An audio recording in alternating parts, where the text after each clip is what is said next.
नमस्कार मित्रांनो, ऋतिका रिव्ह्यू या चॅनलमध्ये तुम्हा सगळ्यांचं स्वागत आहे. तर आज आपण आनंदी या मालिकेच्या येणाऱ्या पुढील भागामध्ये खूपच जबरदस्त असा ट्विस्ट बघणार आहोत. कारण इथे ज्याप्रमाणे समिधाने मालक साहेबांना एका पायावरती व्रत करून वाचवलेलं असतं, त्याचप्रमाणे आनंदीने आता एका पायावरती उभी राहून व्रत करून मालक साहेबांना मरणाच्या दारातनं कसं बाहेर काढलं, हे सगळं आपल्याला बघायला मिळणार आहे. त्यामुळे मित्रांनो, व्हिडिओ स्किप न करता शेवटपर्यंत नक्कीच बघा. तर इथे आता मालक साहेब डिप्रेशनमध्ये गेलेले असतात, त्यामुळे त्यांचा BP हाय झालेला असतो. मालक साहेब आता खूपच क्रिटिकल अवस्थेत असतात.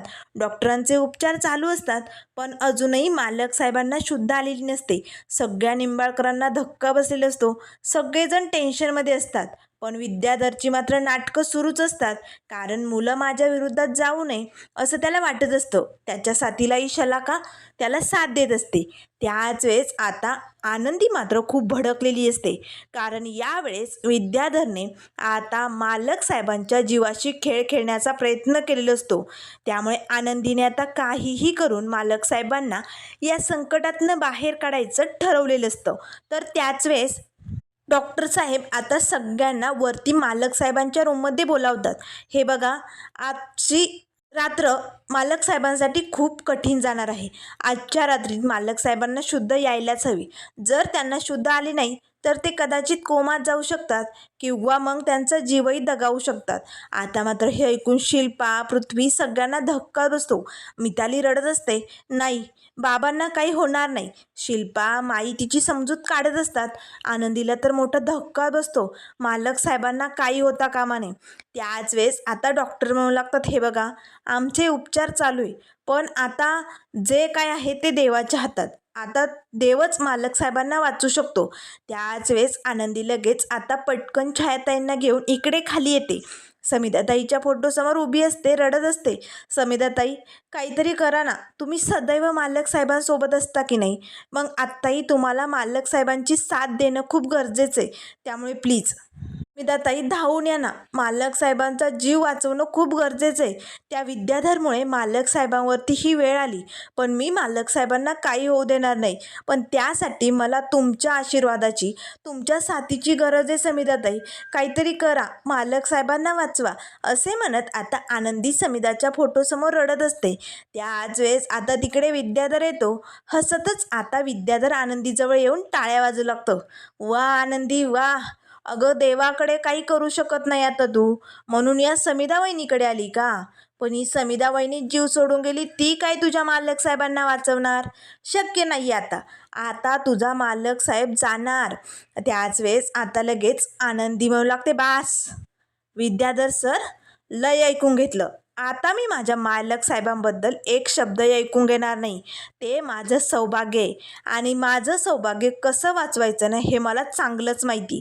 तेव्हा विद्याधर हसतच म्हणू लागतो, हे आनंदी, अगं तुला डोळं नाही, तुला दिसत नाही. तुला धड तुझा मालक साहेब कसा आहे हेही माहिती नाही आणि तू त्याला वाचवणार? अगं, एवढा मोठा डॉक्टर त्याला वाचू शकला नाही, मग तू कशी वाचवणार? त्याच वेळेस आता आनंदी म्हणू लागते, वाचवणार. मी माझ्या मालक साहेबांना या सगळ्यातनं बाहेर काढणार आणि विद्याधर, तुझा खेळ संपवणार. आता मात्र विद्याधर म्हणू लागतो, ठीक आहे आनंदी, मग चॅलेंज घे. मलाही बघायचंय तुझ्या मालक साहेबाला तू या सगळ्यातनं कशी वाचवते ते.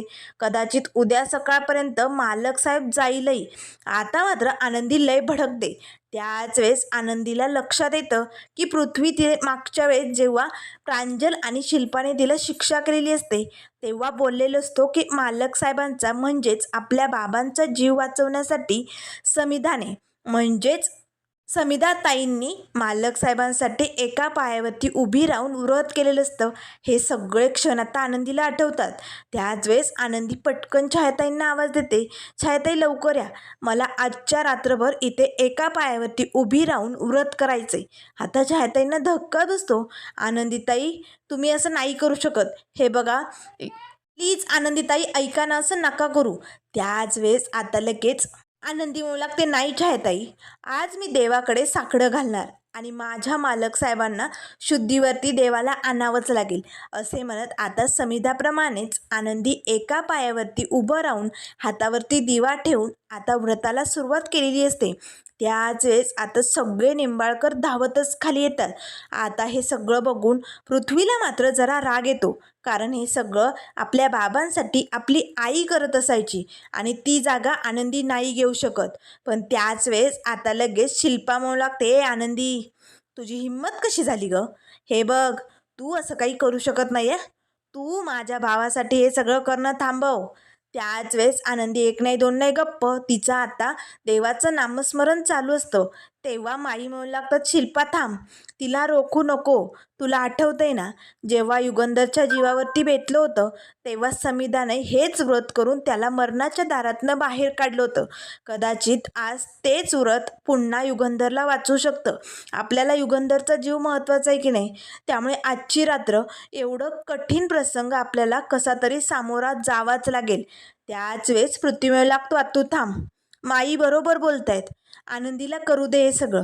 जर या सगळ्यामुळे माझ्या बाबांचा जीव वाचवत असेल तर मला चालेल. आता मात्र पृथ्वीनेही आनंदीला हे व्रत करण्यासाठी परवानगी दिलेली असते. तर आनंदीने आता रात्रभर देवाचं नामस्मरण करून एका पायावरती उभी राहून हातात दिवा घेऊन व्रताला सुरुवात केलेली असते. त्यामुळे आनंदीची परिस्थिती खूपच बिकट झालेली असते.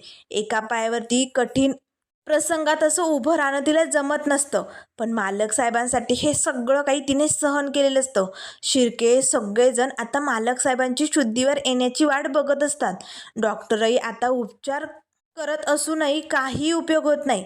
पण शेवटी आता पहाटच्या वेळेस आनंदीचं हेच व्रत कसं सफल होणार आणि मालक साहेब अगदी लगेच आता शुद्धीवरती येतात. सगळे निंबाळकर कसे खुश होतात.